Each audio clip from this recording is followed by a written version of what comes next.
hear a number of different recordings, and you will have to answer questions on what you hear. There will be time for you to read the instructions and questions, and you will have a chance to check your work. All the recordings will be played once only. The test is in 4 sections. At the end of the test, you will be given 10 minutes to transfer your answers to an answer sheet. Now turn to Section 1. Section 1. You will hear a conversation between a printing company employee and a customer. First, you have some time to look at questions 1 to 5.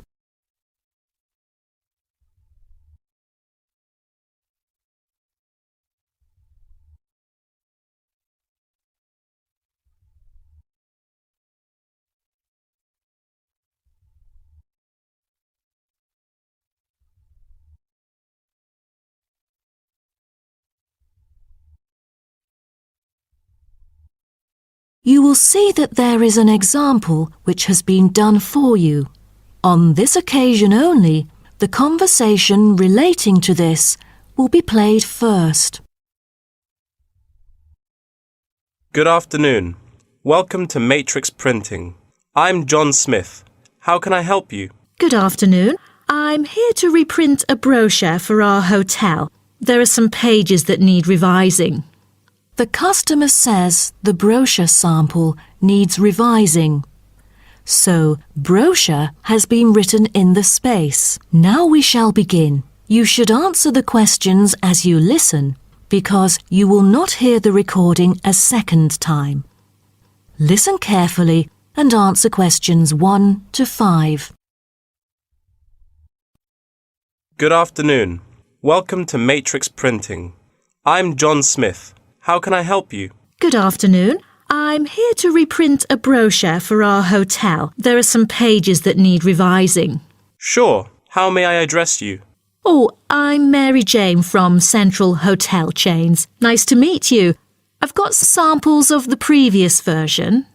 I assume it is your company's advertising brochure. Yes. What exactly is the problem? Well, it was printed the year before, so some of the information is already out of date. There are also a couple of problems with the layout. Firstly, the letters of the address on the front page are far too small. It's hard to see when glancing at the cover. How big do you need it to be? Increase the letters by 3 font sizes. Just a minute. Let me take notes of your requirements. Okay, what else needs changing? The information regarding the pool should be deleted because it is currently under renovation and is not available. So, all of the relevant descriptions on page 2 should be removed? What do we replace it with? We can't just leave the whole page blank. Just fill it in with the introduction of our newly opened gym. I've included all the relevant information here in this flash drive. Let me check. I see. No problem then. What is also bothering us is that the description under the top photos on page 4 is incorrect. The word lounge needs to be replaced with reception. Fully noted. Is that all? No, there is more. Turn to page 5.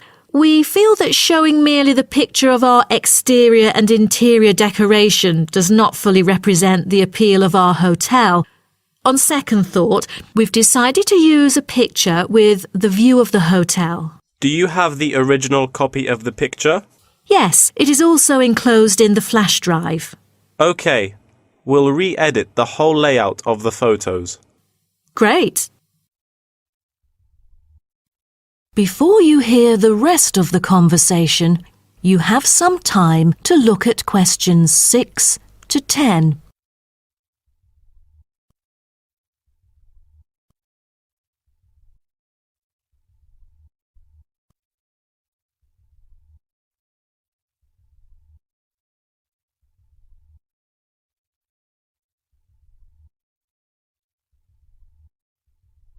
Now listen and answer questions 6 to 10.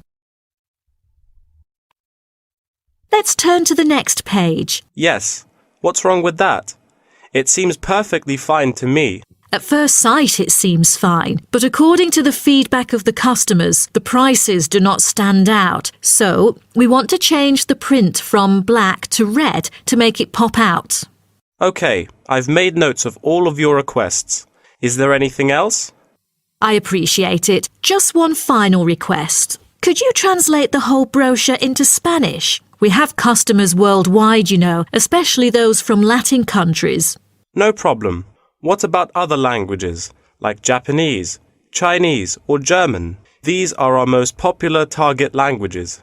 I have to ask the manager about the Chinese version. There's been a surging number of Chinese clients during recent years. However, we don't need German or Japanese translations, as we currently don't have many customers from those two countries. Sure. Just keep me updated. So, roughly, when could we get the revised print? We need it before the end of July. It's late June now. Roughly, it'll take 3 weeks to re-edit. So it will definitely be ready before the deadline. Great. To where shall we send the samples? The address is number 9 Green Drive, Clifton, NY 21300. How do you spell Clifton? CLIFFTON, Clifton. And the telephone number? It's 9030366602. Also, if you have any further questions, you can reach me through this number. Okay.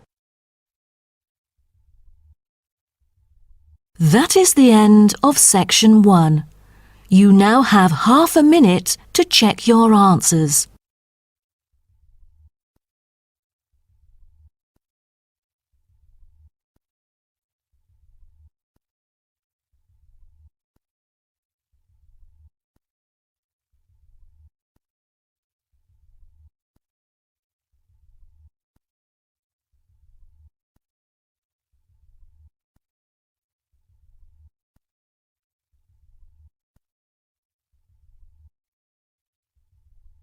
Now turn to section 2.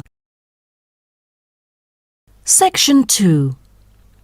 You will hear a guide talking to a group of visitors about a national park. First, you have some time to look at questions 11 to 16.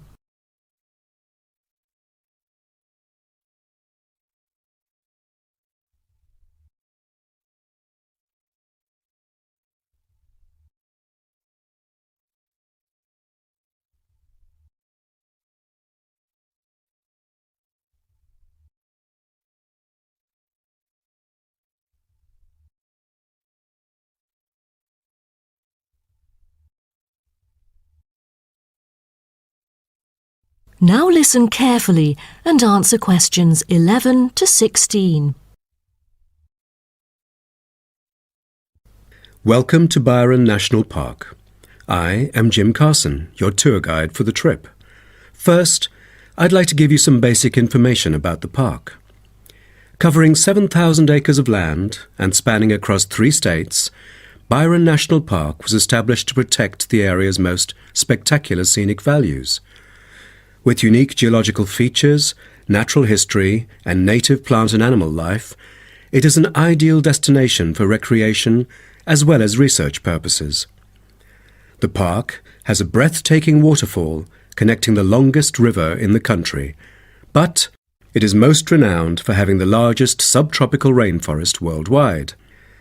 There are many layers of tall, medium, and low vegetation growing with seasonal variations in the park. It is a place where the air seems green. Ardent hikers can find an awesome array of options here. Apart from the dense green rainforest, tourists can also hike along the mountain trail. Despite the stunning view, taking photos is not advised on the way up, I'm afraid, as one might get distracted and the narrow trail by the sheer cliff is quite dangerous. When you reach the top of the mountain, there is nothing better than having a picnic under the trees with your family. Accompanied mostly by wildlife, walkers as well as cyclists may find the bush track a good choice for having a tranquil time to themselves. As your tour guide, I suggest that only expert hikers take the creek circuit, because its beautiful and inspiring scenery through the subtropical jungle is paralleled by its physical challenges. A list of transport is available within the park. Bicycles are a popular choice, as it is the most flexible way to get around. Electric trams are temporarily closed for maintenance. Boat trips down the river are an ideal way to spend a tranquil afternoon. Rest assured that transport within the park is covered in the bill. Extreme sports is another highlight of the park. There are, for adventurous grown-ups, especially those who are comfortable with having a racing heart, scary as it may sound, it is actually safe to participate in extreme sports under strict instructions and close supervision. Abseiling is available regardless of the weather. It is a fun way to overcome fear of heights, gain new skills, and get an adrenaline rush. Bungee jumping and paragliding are also available, except for during the summer. At this point, you might worry about meals here. Well, even though there is only one restaurant in the park at the moment, the variety of dishes is astonishing. There are 2 meals included in the price. Just get your meal ticket at the reception before dining. Also, there is no need to make reservations or worry about availability, since there are plenty of tables. Before you hear the rest of the talk, you have some time to look at questions 17 to 20.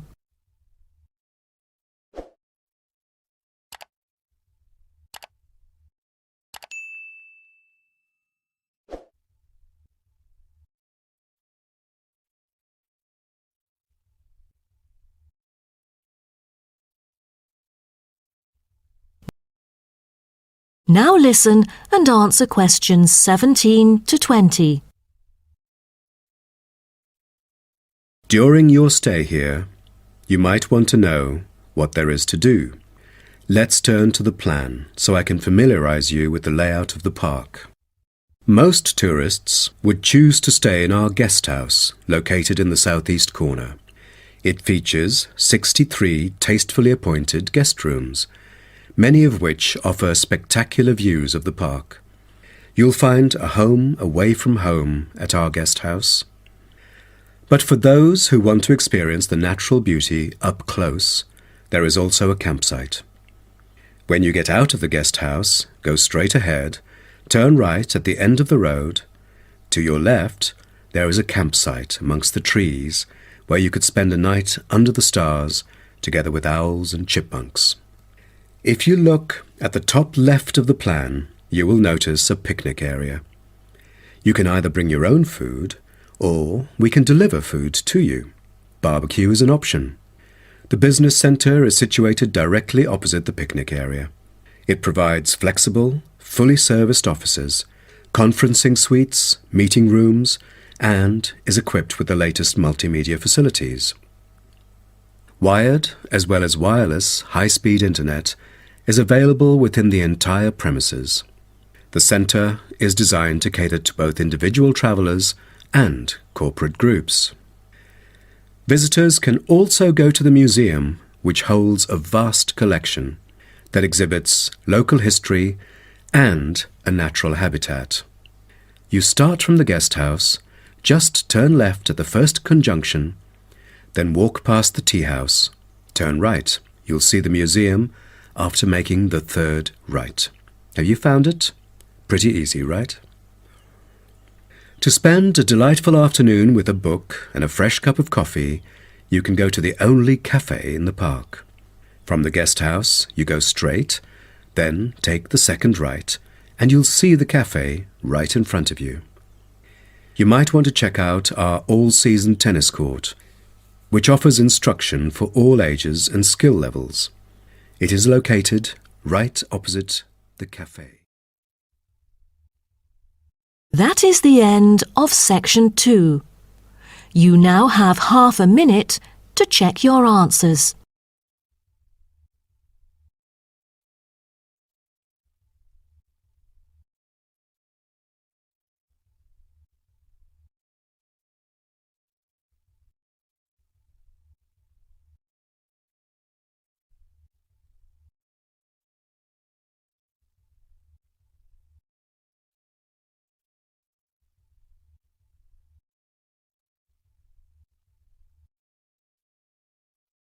Now turn to Section 3. Section 3. You will hear two students called Helen and Paul talking to their tutor about a nursing course. First, you have some time to look at questions 21 to 24.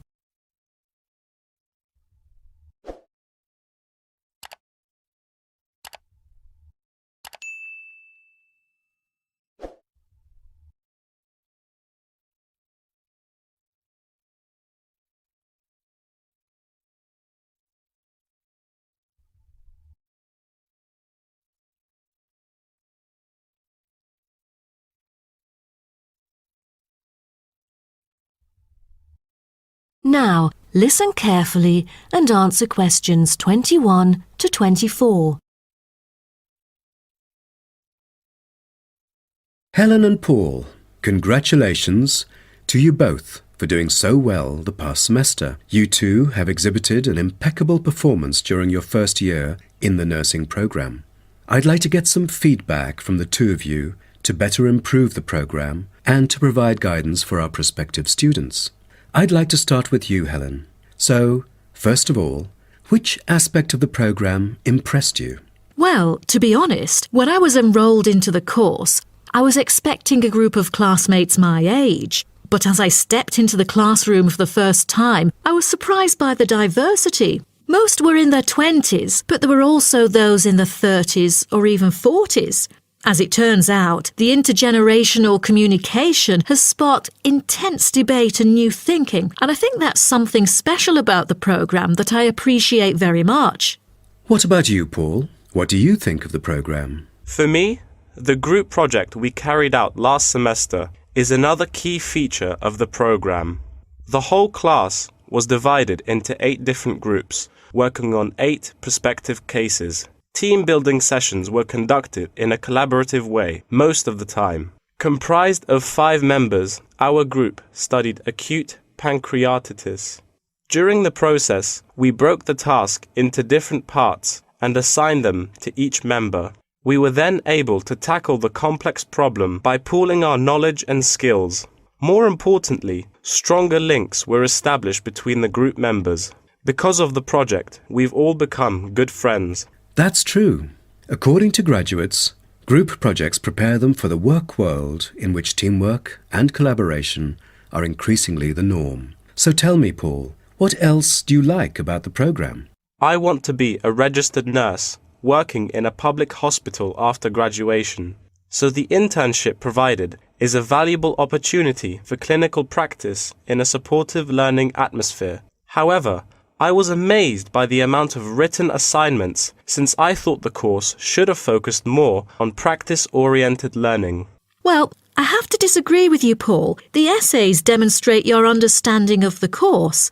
For me, writing essays is a process that involves critical thinking, which challenges me to develop my points more thoroughly. I thus manage to gain a diversity of perspectives. The program is designed to deliver basic and advanced theoretical knowledge of core concepts, including healthcare systems concepts, together with practicum or clinical practice experience to bridge the classroom content to the practice setting. So, I'm afraid written work is unavoidable. Also this year, we've added a module of law. How do you feel about that?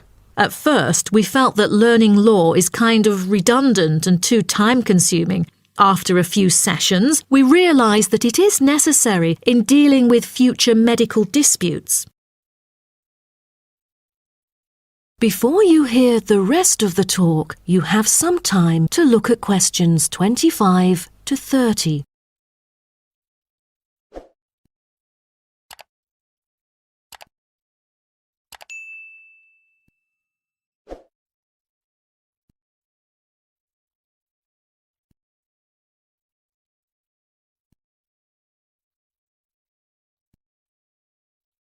Now, listen and answer questions 25 to 30. Do you have any suggestions for prospective students? What bothers me most is handing in essays on time. I almost missed the deadline once because there were 3 essays due within the same week, so rationalizing your time is critical. Well, that's true. The lectures deliver so much useful information. I have poor memory, so I kept making notes and revisiting them on a regular basis. To my surprise, at the end of the semester, I have learnt the key concepts by heart. How was the research? I heard that it was quite challenging. How did you manage to overcome the difficulties? That's true. The majority of us had no clue how to carry out the research at first. Fortunately, when I was digging up reference materials at the library, I sought help from the librarian. She taught me about finding the appropriate resources and choosing the proper research methods. Have you checked out the online forum?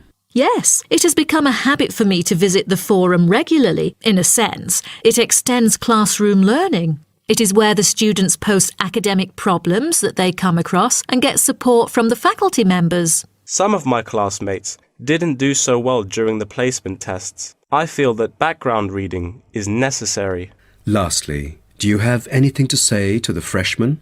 I was really ambitious at first, trying to get straight A's on my transcript. I made tons of notes and worked hard even on the optional assignments to get extra credit. I stressed myself out before having an emotional breakdown.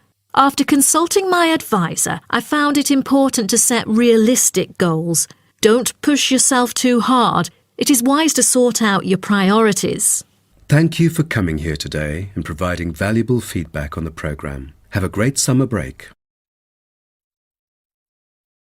That is the end of section 3. You now have half a minute to check your answers.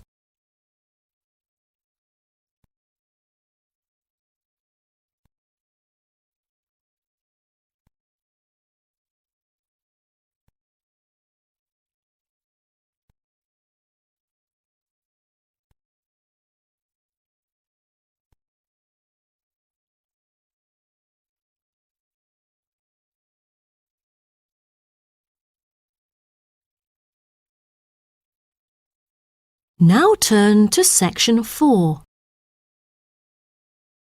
Section 4.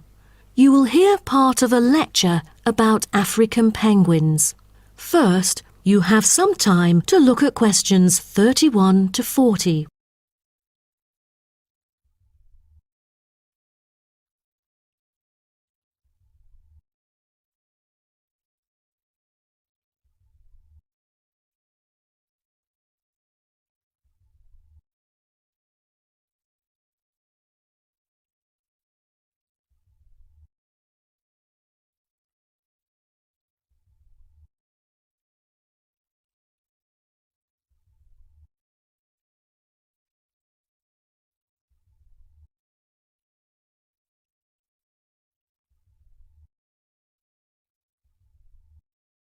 Now, listen carefully and answer questions 31 to 40. Good morning, everyone. Today's lecture is about a type of adorable animal, the penguin. When you think of penguins, you may picture them surrounded by snow and ice. But not all penguins live where it's cold. African penguins live in the southern tip of Africa. They are usually found within 40 kilometres of the shore and on a number of its surrounding islands. African penguins are also known as jackass penguins because they make donkey-like braying sounds to communicate. African penguins can keep their body temperature at a stable level, but their land habitat can get quite warm, so there are a number of ways for them to stay cool. They limit their daylight movements on breeding sites on land to early mornings and early evenings to avoid too much sun. The pink glands above their eyes can help them cope with the temperate climates. Like other penguins, African penguins spend most of the day feeding in the ocean, which also helps keep them cool. Being a type of small to medium-sized penguin species, African penguins average about 60 centimetres tall and weigh up to 3.6 kilograms. They have a black stripe and a pattern of unique black spots on their chest. Males are larger than females and have larger beaks. Even though they are categorized as birds, African penguins aren't able to fly because of their heavy bones. Their wings are more like flippers that make them particularly suited for life in the water. When they're on land, their flippers and their tails help them keep their balance and walk upright. African penguins begin to breed at the average age of 4. When a male and female pair up, they tend to breed together for the rest of their lives. Most other penguins nest and lay their eggs out in the open, but African penguins have a different approach. They dig holes under bushes out of their own excrement, called guano, so they are sheltered from the sun and predators. The African penguins survive on a diet that is comprised mainly of marine organisms. They feed primarily on fish like sardines, along with the occasional squid and shellfish. But when normal food is in short supply, they eat tree roots as well. The streamlined body of the African penguin allows it to move through the water like a rocket, capable of reaching a speed of around 20 kilometers per hour when hunting for food.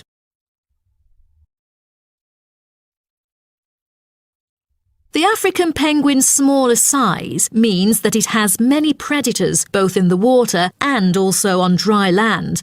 Their natural predators at sea include seals and sharks. The biggest threat to them on land is not just towards the adult penguins. The penguin chicks are sometimes taken by seagulls into the air and dropped from above. The seagulls could thus feed on them. At risk from predators, young penguins are protected for about 40 days after hatching by both parents. They will leave the colony when they are between 3 to 5 months old and will return a few years later. The entire surface of their body is densely covered with feathers, which fall off during the winter. This process is called molting and takes about 3 weeks to complete. During that time, they are unable to forage. Therefore, prior to this, African penguins spend about 5 weeks laying down fat deposits. They generally live between 10 to 15 years. However, many do not reach their full lifespan. Their population has drastically declined. Approximately 120,000 African penguins remain in the wild, and their population has decreased by 90% in the past 60 years. They are considered to be vulnerable and have been listed as being endangered. 2 major factors have contributed to their decline. They are struggling for nesting space due to human disruption and competing for food due to overfishing and pollution.